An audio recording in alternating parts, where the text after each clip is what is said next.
오늘 함께 예배에 참여하신 우리 모든 성도님들 위해 또 우리 하나님의 크고 풍성한 은혜 임하시기를 바랍니다.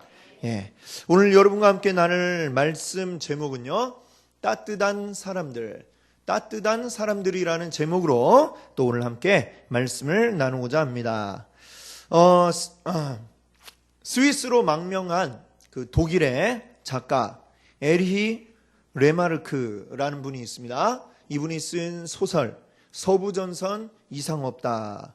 이 책이 1929년에 책으로 출판되었는데요. 출판되자마자 25개 국어로 이 책이 번역이 되었고 총 팔린 책의 부수가 300만 부에 이를 정도로 아주 유명한 소설이 되었습니다.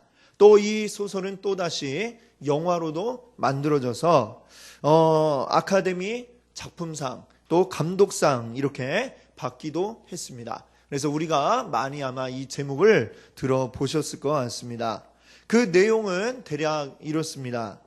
독일의 작은 도시에 있는 한 고등학교, 이 고등학교에 이제 주인공이 다니고 있는데 1차 세계대전이 벌어졌다, 이 소식을 듣게 되었습니다. 그리고 그 고등학교에도 이제 조국을 위해 싸워야 한다라고 이렇게 이야기하고 있는 모병관, 군대를 모집하는 사람들이 와서 그렇게 이야기를 할 때에 이 고등학생이었던 주인공 19세의 파울은 반 친구들과 함께 지원해서 군대에 입대하게 됩니다. 그와 그 친구들, 그들은 10주간의 훈련을 받고 훈련이 끝나자마자 이제 서부전선으로 배치를 받게 됩니다. 자, 서부전선은 프랑스와 아주 치열한 전투가 벌어지고 있는 그러한 곳이었습니다.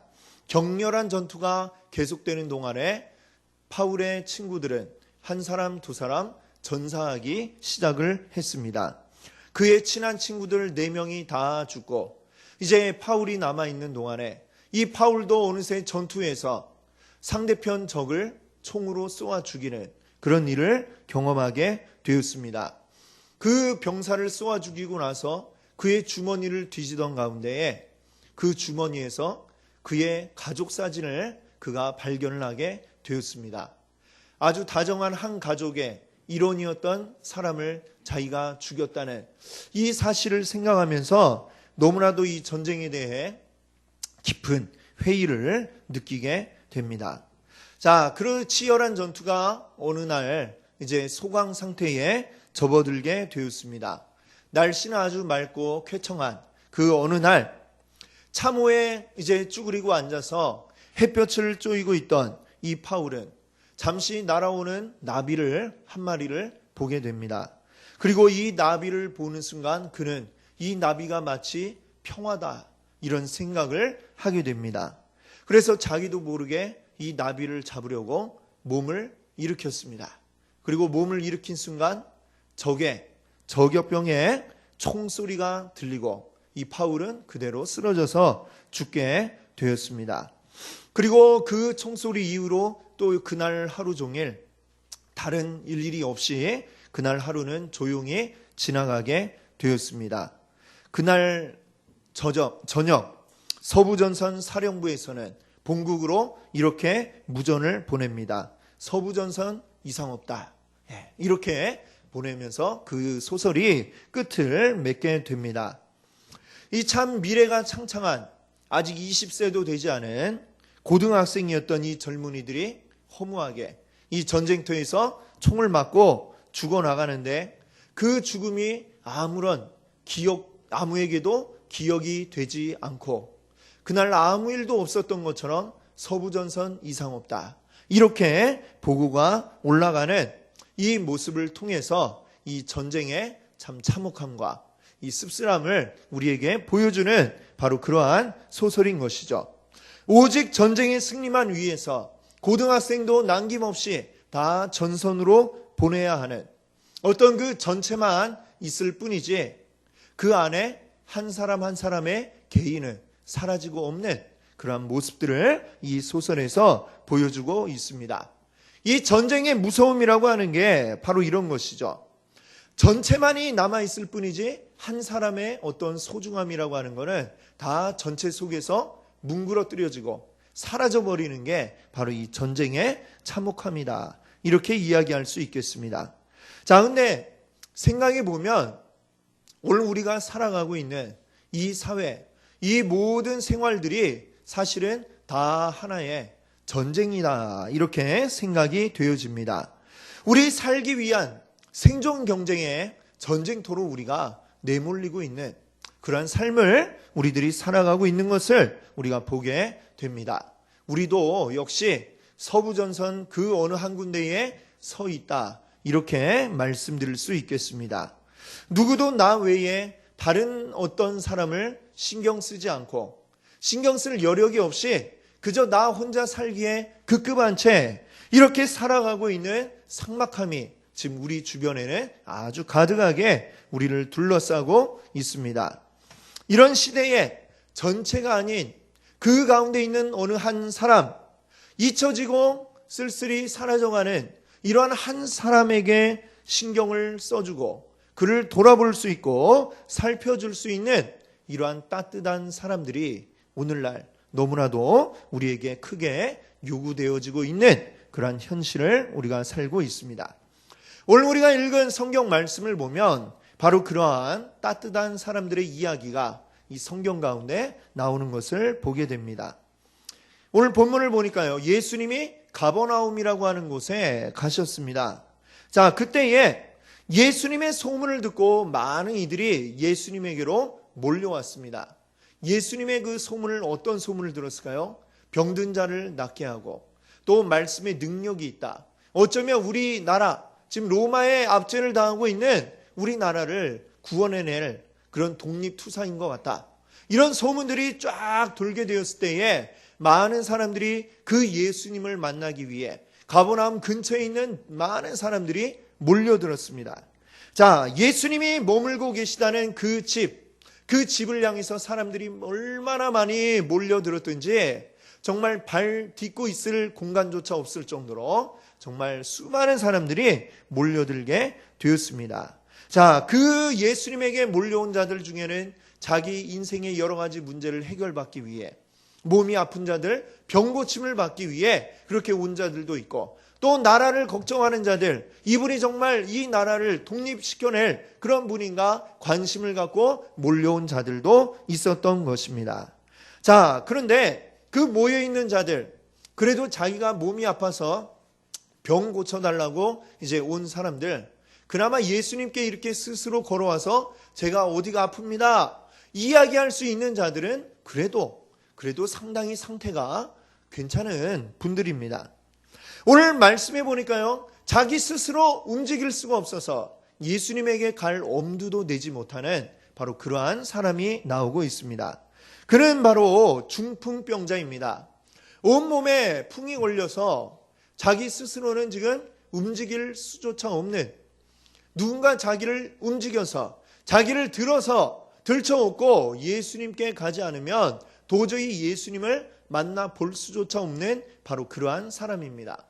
그도 아마 지나가는 소문을 들었겠죠. 풍문으로 들었겠죠. 예수님 병자를 일으키시고 병자를 낫게 하시는 그 소문을 들었을 겁니다. 아, 나도 예수님께 한번 가보고 싶은데, 나도 예수님 만난다면 예수님 내 병도 고쳐줄 수 있지 않을까, 그런 생각을 해봤겠죠. 수도 없이 했을 텐데, 그런데 자기 자신은 움직일 수가 없는 것입니다.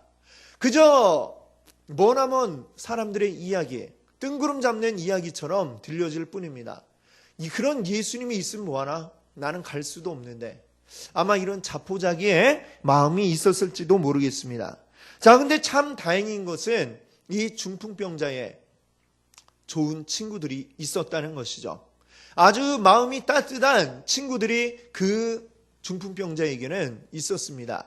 전부 다 제각기 자기 사정을 가지고 예수님께로 몰려드는 사람들이 대부분인데, 이 친구들은 기특하게도 자기 친구, 지금 움직일 수 없는 이 중풍병자 친구의 사정이 생각이 나는 것입니다.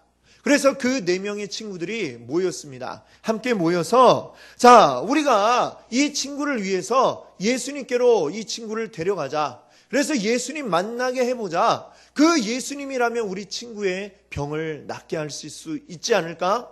우리 친구를 일으켜줄 수 있지 않을까? 이렇게 생각하면서 그들이 의기투합했습니다. 그래서 그 친구를 이제 들것에 눕히고 이제 친구 4명이 각각 들것의 한쪽을 붙잡고 이제 예수님이 계시다는 그 집을 향해서 나아갑니다. 참 너무나도 고마운 친구들. 자, 이 중풍병자도 얼마나 고마운 마음을 느끼고 있었겠습니까? 자, 근데 예수님이 계시다는 곳에 도착해 보니 이제 더 큰 시련이 그들을 기다리고 있습니다. 이 중풍병자를 데리고 예수님께로 가서 만난다는 게 생각만큼 쉽지가 않았던 것이죠. 예수님이 계시다는 그 집 안은 말할 것도 없고 그 집 앞에도 수많은 사람들이 예수님 한번 보겠다고 몰려와서 줄을 서고 있는데 도저히 그 집에 안에 들어갈 수 있는 방법이 없는 것입니다.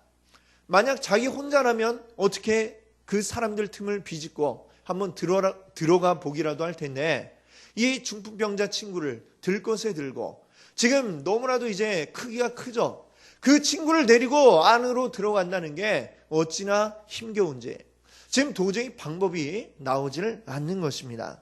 아마 그들은 그 문 주변에 서 있는 사람들에게 부탁도 해봤을 겁니다.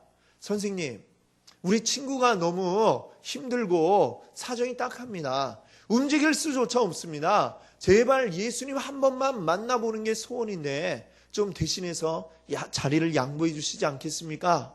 아마 이렇게 부탁을 했겠죠. 부탁을 했지만 그 사람들도 여전히 요지부동입니다. 왜? 그 사람들에게도 각각의 사정이 있기 때문인 것이죠. 나도 예수님 만나려고 나는 새벽부터 와서 기다렸어. 또 다른 사람에게 부탁해 봅니다. 나는 어제 밤부터 와서 기다렸습니다. 저 뒤에 가서 순서 기다리세요. 예, 이렇게 아마 이야기했겠죠. 그 순서를 기다린들 도저히 예수님을 만날 수 있을 것 같지 않습니다.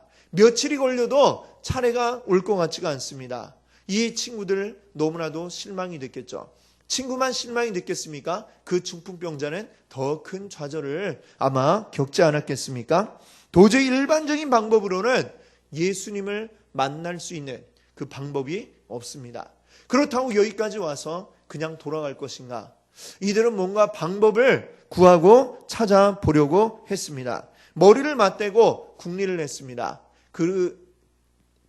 그들이 생각해낸 방법이 있습니다. 바로 그 지붕으로 올라가서 우리 지붕을 뚫고 친구를 달아내리자, 이런 결론을 내리게 된 것이죠. 자, 좀 과격한 이런 방법이죠. 자, 그들이 생각한 방법, 너무나도 기발한, 아무도 생각하지 못한 그런 방법인 건 분명하지만 그대로 한다면 매우 큰 욕을 먹을 수밖에 없는 그런 방법입니다. 자, 그 당시 유대인들의 일반적인 집의 형태는 어떻게 되어 있냐면은 지붕이 이제 평평하게 되어 있다고 그래요. 그리고 이제 그 집 지을 때에 벽 위에다가 이제 기둥이 아니죠. 뭡니까? 들보를 올리고 석가래를 이제 쫙 이제 한 다음에 그 위에 짚을 이렇게 엮어서 쭉 한다고 그럽니다. 그리고 그 위에 흙을 이제 쫙 덮어갖고 흙을 발라서 평평하게 만드는 형태의 그러한 지붕이 있고, 그리고 그 지붕에 올라갈 수 있는 계단이 또 집집마다 다 준비가 되어 있다고 합니다. 그러나 그 지붕이 그렇게 튼튼한 것이 아니고 짚에다가 흙을 발라 놓았기 때문에 이것을 만약에 드러낸다라고 한다면 어떻게 되겠습니까? 일단은 그 집주인이 좋아할 리가 없겠죠. 그걸 뜯어낸 걸 만약에 고치려 한다면 지붕 전체를 새롭게 하지 않으면 안 되는, 이 남의 집을 완전히 망가뜨리는 그러한 행동임에 분명합니다. 자, 그뿐만 아니라 흙을 발라놨다고 그랬죠. 그걸 막 이제 뜯습니다. 뜯으면 그 지붕 밑에 있는 사람들 어떻게 될까요?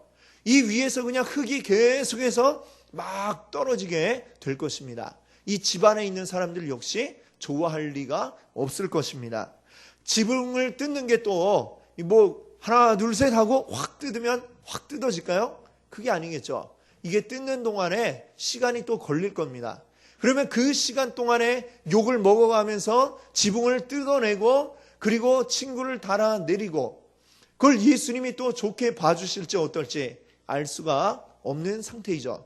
그러나 이들은 이 친구를 위해서, 지금 이 친구 그래도 마지막 희망이 예수님 만나는 것인데 예수님 한번 만나봐야 되지 않겠나 생각을 하고 모든 사람들에게 욕먹을 각오를 하고 이들이 지붕 위로 올라갔습니다. 그리고 그 지붕을 뜯어냅니다.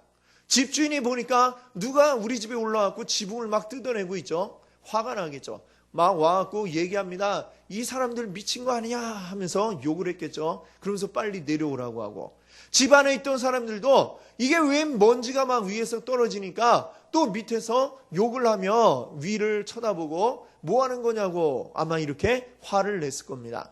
그래도 이 친구들은 계속해서 묵묵히 지붕을 뜯어냅니다. 그리고 구멍이 어느 정도 되니까 들것에 있는 친구를 줄에 매달아서 달아서 내립니다. 자, 그때에 예수님은 어떻게 반응하셨을까요? 그 친구들에게 당신들은 질서도 안 지킵니까? 뭐 이렇게 화를 내신 게 아니라 그들의 어떤 모습을 보셨느냐? 그들의 따뜻한 마음을 예수님이 보셨다는 것이죠. 오늘 본문의 5절 말씀에 보니까 뭐라고 말씀하십니까? 예수께서 그들의 뭘 보셨다고 그러죠? 믿음을 보시고. 자, 예수님께서 그들의 믿음을 보셨습니다. 그 친구를 향한 따뜻한 마음, 그리고 친구를 예수님께로 데려오면 고쳐주시리라 라고 하는 그 믿음을 보시고 예수님이 이제 그들을 맞아 들이시는 것이죠.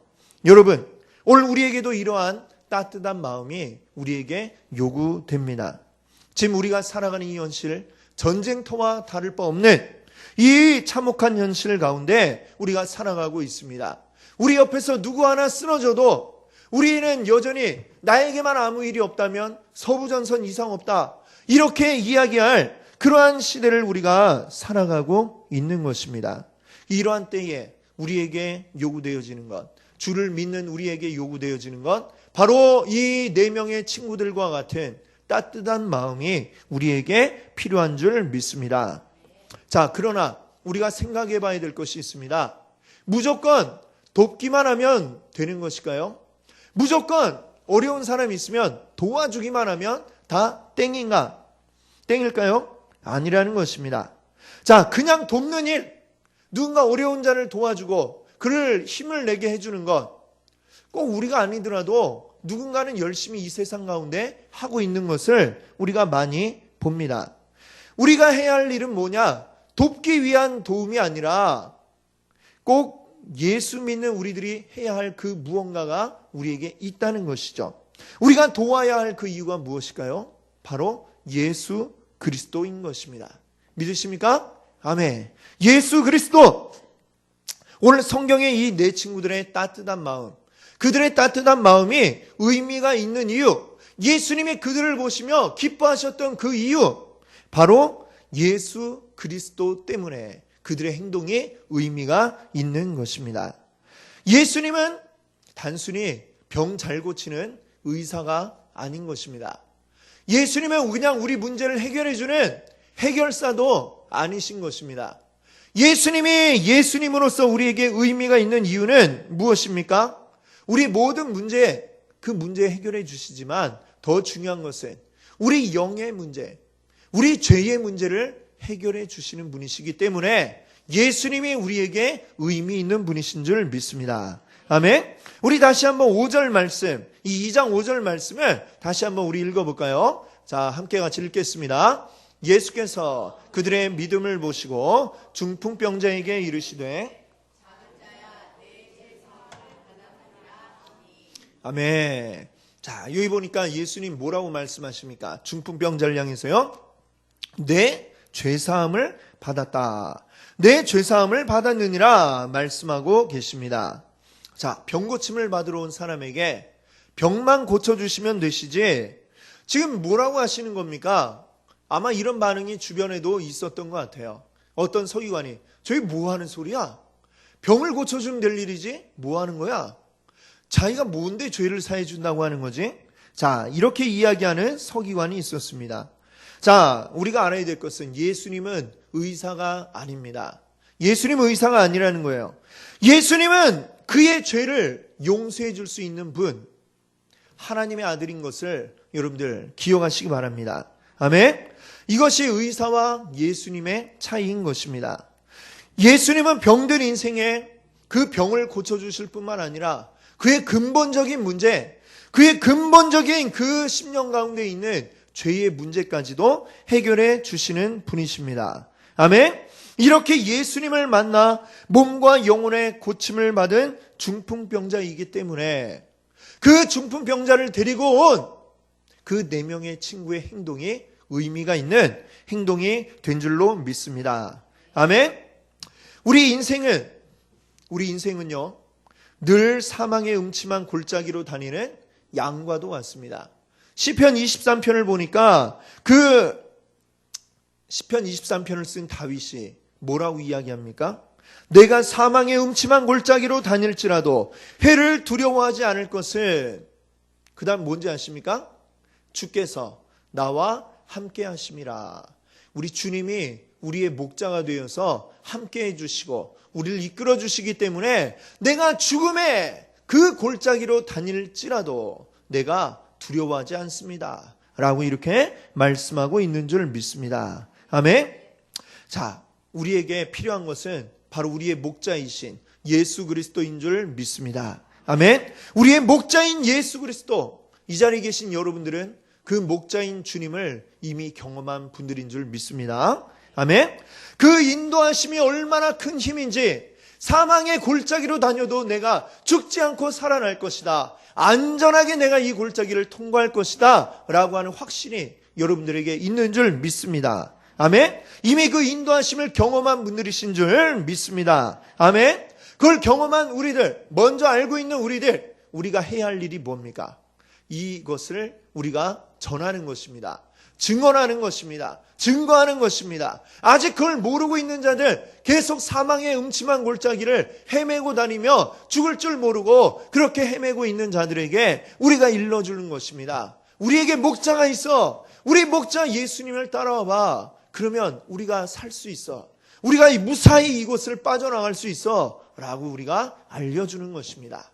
바로 그것이 우리가 해야 할 일인 줄 믿습니다. 아멘. 자, 그렇기 때문에 이제 우리가 누군가를 도와야 할, 누군가를 생각하고 그 한 사람, 아무도 신경 써주지 않아서 그냥 묻혀져 버리고 잊혀져 버릴 것 같은 그 한 사람을 생각하는 마음이 분명히 우리에게 있어야 하지만, 우리는 그저 그를 돕기만 한다, 이 마음으로 다가가는 것이 아니라 그 가운데 분명히 우리가 생각이 될 것, 우리가 당신에게 진정한 생명을 전해주겠습니다라고 하는 마음이 우리에게 있어야 할 줄로 믿습니다. 아멘. 그냥 그를 어려움 가운데 한번 건져주는 것, 건져주고 끝나는 것, 그거는 너무나도 무책임한 것입니다.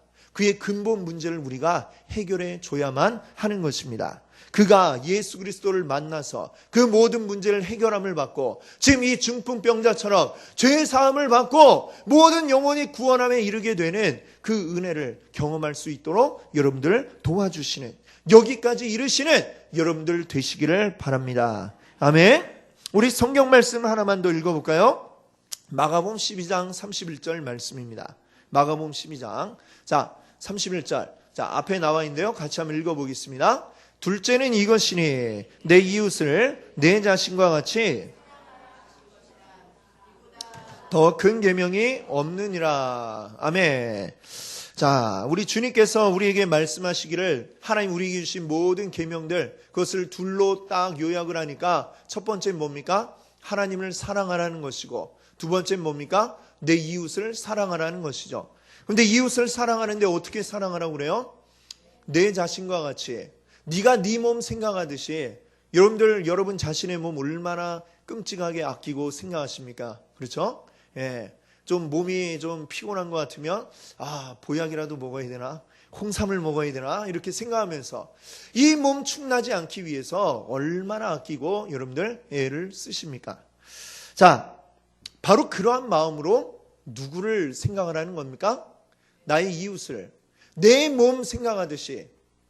조그만 바늘 하나에 찔려도 아파하면서 거기에 약을 바르고 세심하게 신경을 써주듯이 우리 이웃들을 바라보면서 내 몸처럼 아껴라 라고 주님이 우리에게 말씀하고 계십니다. 그것이 바로 오늘 우리에게 필요한 따뜻한 마음인 줄 믿습니다. 아멘. 내가 나를 사랑하듯이 내 이웃을 사랑할 수만 있다면 이 세상은 참 따뜻한 세상이 될 줄로 믿습니다. 아멘. 이제 오늘 여러분과 함께 오늘 우리 여러분 주보에 보셨죠? 베스트 봉헌서 여러분 다 갖고 계실 겁니다. 여러분 이제 우리가 설교가 끝난 이후에 우리 봉헌 시간에 우리 베스트들도 함께 봉헌에 올리려고 합니다. 여기에 여러분들 이름을 적으셔야 돼요. 누구의 이름을 적어야 됩니까?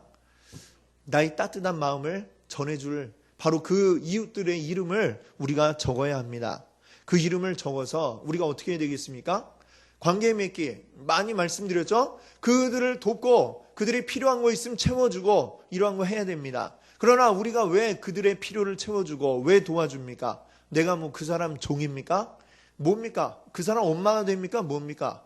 그를 도와줘야 될 이유가 무엇이냐? 바로 예수님이 우리에게 말씀하고 계시기 때문입니다. 내 이웃을 내 몸과 같이 사랑하라.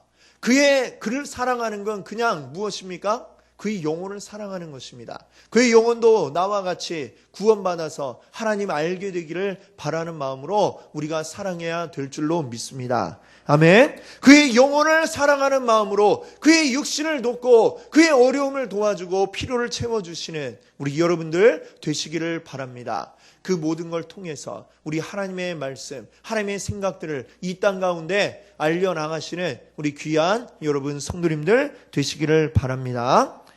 함께 같이 기도하겠습니다. 사랑과 은혜